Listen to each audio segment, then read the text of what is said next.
ರಾಜ್ಯದ ಗೃಹಲಕ್ಷ್ಮಿಯರಿಗೆ ಭರ್ಜರಿ ಸಿಹಿ ಸುದ್ದಿ. 31ನೇ ಕಂತಿನ 2400 ಕೋಟಿ ರೂಪಾಯಿ ರಿಲೀಸ್ ಆಗಿದೆ. ಈ ಗೃಹಲಕ್ಷ್ಮಿ ಯೋಜನೆಯಿಂದ ಒಂದಷ್ಟು ಹೆಣ್ಣುಮಕ್ಕಳಿಗೂ ಚಿಕ್ಕದಾಗಿ ಏನೋ ಟೈಲರಿಂಗ್ ಮಿಷಿನ್ ತಗೋಬೇಕಾಗಿತ್ತು, ಈ ಒಂದು ಗೃಹಲಕ್ಷ್ಮಿ ದುಡ್ಡಿಂದ ತಗೊಂಡಿದ್ದಾರೆ. ಇನ್ನು ಏನೇನೋ ಆಸೆಗಳಿತ್ತು. ಒಂದಷ್ಟು ಜನ ಹೆಣ್ಮಕ್ಳಿಗೆ ಮನೇಲಿ ಕೊಡ್ತಾ ಇರಲಿಲ್ಲ ದುಡ್ಡು, ಎಲ್ಲ ದುಡ್ಡನ್ನ ಪಾಪ ಕೂಡಾಕೊಂಡು ಏನೋ ತಗೋಬೇಕಾಗಿತ್ತು, ಏನೋ ಮಾಡಬೇಕಾಗಿತ್ತು ಅಂದ್ಕೊಂಡ್ರೆಲ್ಲ ಮಾಡಿದ್ದಾರೆ.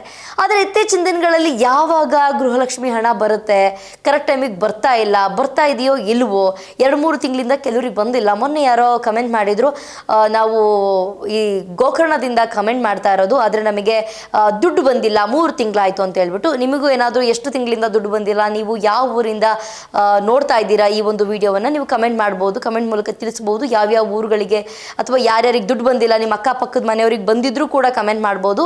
ನಿಮಗೆ ಬಂದಿಲ್ಲ ಅಂತಂದ್ರೂ ಕೂಡ ಕಮೆಂಟ್ ಮಾಡ್ಬೋದು. ಕಮೆಂಟ್ ಮಾಡಿ ತಿಳಿಸೋದನ್ನ ಮರಿಬೇಡಿ.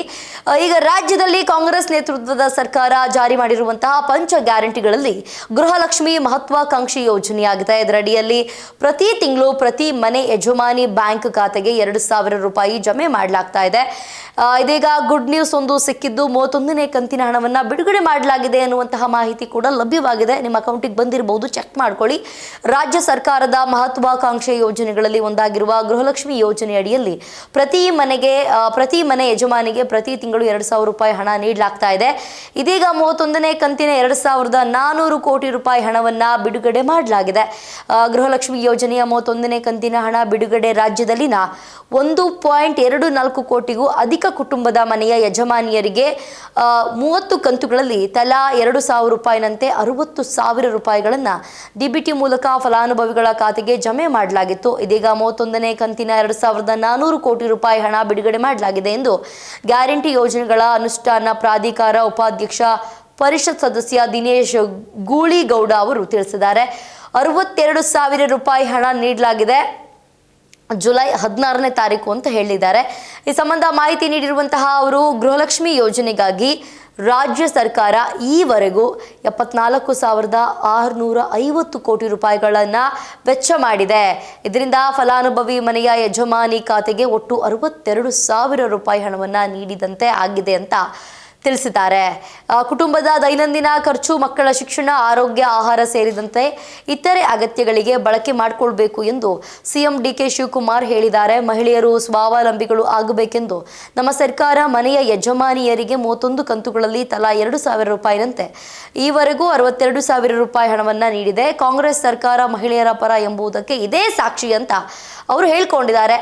ಇದೆಲ್ಲ ಗೊಂದಲಕ್ಕೆ ಕೂಡ ತೆರೆ ಎಳೆದ ಸರ್ಕಾರ ಈ ಹಿಂದೆ ರಾಜ್ಯದಲ್ಲಿ KYC ಮಾಡಿಸಿದವರ ಮಹಿಳೆಯರ ಬ್ಯಾಂಕ್ ಖಾತೆಗೆ ಹಣ ಬರುವುದಿಲ್ಲ ಎಂದು ಸಾಮಾಜಿಕ ಜಾಲತಾಣಗಳಲ್ಲಿ ವದಂತಿಗಳು ಕೂಡ ಹರಿದಾಡಿದ್ದು. ಇದಕ್ಕೆ ಇತ್ತೀಚೆಗಷ್ಟೇ ರಾಜ್ಯ ಸರ್ಕಾರ ಸ್ಪಷ್ಟನೆಯನ್ನ ನೀಡಿ ಗೊಂದಲಗಳಿಗೆ ತೆರೆ ಎಳೆಯುವ ಕೆಲಸವನ್ನ ಮಾಡಿತ್ತು. ಯೋಜನೆ ಆರಂಭ ಆದಾಗಿನಿಂದ ಈವರೆಗೆ ಒಟ್ಟು 30 ಕಂತುಗಳಲ್ಲಿ ಹಣವನ್ನು ಫಲಾನುಭವಿಗಳ ಖಾತೆಗೆ ಡಿಬಿಟಿ ಮೂಲಕ ಯಶಸ್ವಿಯಾಗಿ ಜಮೆ ಮಾಡಲಾಗಿದೆ. ಪ್ರಸ್ತುತ ಯಾವುದೇ ಅಡಚಣೆ ಇಲ್ಲದೆ ಹಣ ಪಾವತಿಯಾಗ್ತಾ ಇದ್ದು, KYC ನೆಪದಲ್ಲಿ ಸಾರ್ವಜನಿಕರು ಗೊಂದಲಕ್ಕೀಡಾಗಬಾರದು ಅಂತ ತಿಳಿಸಿತ್ತು. ಈ ಒಂದು ಯೋಜನೆಗೆ ಯಾರೆಲ್ಲ ಅರ್ಹರು ಅಂತ ನೋಡೋದಾದ್ರೆ, ಕರ್ನಾಟಕದ ಕಾಯಂ ನಿವಾಸಿಯಾಗಿರಬೇಕು, ರೇಷನ್ ಕಾರ್ಡ್ನಲ್ಲಿ ಮಹಿಳೆ ಕುಟುಂಬದ ಮುಖ್ಯಸ್ಥಿಯಾಗಿರಬೇಕು, ಆಧಾರ್ ಸಂಖ್ಯೆ ಬ್ಯಾಂಕ್ ಖಾತೆಗೆ ಲಿಂಕ್ ಆಗಿರಬೇಕು, ಸರ್ಕಾರಿ ನೌಕರರು ಹಾಗೂ ಆದಾಯ ತೆರಿಗೆ ಪಾವತಿ ಮಾಡುವವರು ಯೋಜನೆಗೆ ಅರ್ಹರಲ್ಲ. ಅಂದರೆ ಈ ಸರ್ಕಾರಿ ಕೆಲಸ ಅಂದರೆ ಗೌರ್ಮೆಂಟ್ ಕೆಲಸ ಮಾಡ್ತಿರೋರಾಗಿರ್ಬಹುದು, ಅದ್ರ ಜೊತೆಗೆ ತೆರಿಗೆ ಪಾವತಿ ಮಾಡ್ತಿದ್ದಾರಲ್ಲ, ಅವರು ಈ ಯೋಜನೆಗೆ ಅರ್ಹರಲ್ಲ. ಹಣ ಜಮಾ ಆಗಿದೆಯೇ ಅಂತ ಪರಿಶೀಲಿಸೋದು ಹೇಗೆ? ಡಿಬಿಟಿ ಕರ್ನಾಟಕ ಆ್ಯಪ್ ಅಂತ ಇದೆಯಲ್ಲ, ಅದರಲ್ಲಿ ಸೇವಾ ಸಿಂಧು ಪೋರ್ಟಲ್, ಬ್ಯಾಂಕ್ ಪಾಸ್ಬುಕ್ ಅಥವಾ ಸ್ಟೇಟ್ಮೆಂಟ್, ಬ್ಯಾಂಕ್ನಿಂದ ಬರುವಂತಹ SMS ಮೂಲಕ ಹಣ ಜಮೆ ಆಗಿದೆಯಾ ಅಂತ ತಿಳ್ಕೊಳ್ಬಹುದು. ಹಣ ಜಮೆ ಆಗದಿದ್ದರೆ ಏನು ಮಾಡಬೇಕು? ಬ್ಯಾಂಕ್ ಖಾತೆಗೆ ಆಧಾರ್ ಲಿಂಕ್ ಆಗಿದೆಯಾ ಅಂತ ಪರಿಶೀಲಿಸಬೇಕು. KYC ಪೂರ್ಣಗೊಂಡಿದೆಯಾ ಅಂತ ಖಚಿತಪಡಿಸ್ಕೊಳ್ಬೇಕು. ಮಹಿಳಾ ಮತ್ತು ಮಕ್ಕಳ ಅಭಿವೃದ್ಧಿ ಇಲಾಖೆ ಅಥವಾ ಹತ್ತಿರದ ಗ್ರಾಮ 1 ಕರ್ನಾಟಕ 1 ಕೇಂದ್ರದಲ್ಲಿ ಪಾವತಿ ಸ್ಥಿತಿಯನ್ನ ಪರಿಶೀಲನೆ ಮಾಡಬಹುದು ಅಂತ ಹೇಳಿದ್ದಾರೆ. ಎಲ್ಲ ಗೊಂದಲಕ್ಕೂ ಕೂಡ ತೆರೆ ಎಳೆದಿದ್ದಾರೆ.